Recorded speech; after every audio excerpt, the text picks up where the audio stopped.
Majority, authority, prosperity, personality எல்லாத்துக்கும் ஒரு சின்னமாய் நீ வந்த. கல்யாணம் ஆன உடனே டக்குன்னு பிறந்த ஒரு சிங்கக்குட்டி இது. அது ஆனால் லேயாளுக்கு பிறந்துச்சு, ராகேலுக்கு பிறந்திருந்தா அவன் ரொம்ப சந்தோஷப்பட்டிருப்பார் யாக்கோபு. அது கர்த்தருடைய செய்கை. எல்லாத்துக்கும் ஒரு மாதிரி அந்த பிள்ளை பிறக்குது. மூத்த பிள்ளை என்றால் அது ஒரு தனி சந்தோஷம்.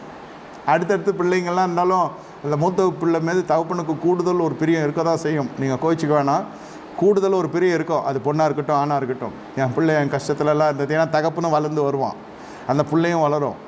இந்த வறுமை அந்த குழந்தைக்கு ஸ்டார்டிங்லேருந்து இன்ஃப்ளூயன்ஸ் ஆகும். நான் சொல்கிறது ஒழுங்காக வளர்கிற குடும்பத்தை சொல்கிறேன். எல்லாம் ஒரு 2 வீலரில் போனால் அது எல்லா தூசியும் பார்க்கும், எல்லா மழை சாரலும் படும். அப்புறம் அது 4 வீலரில் போகிறப்போ அடுத்த பிள்ளைங்களாம் பிறந்துடும்.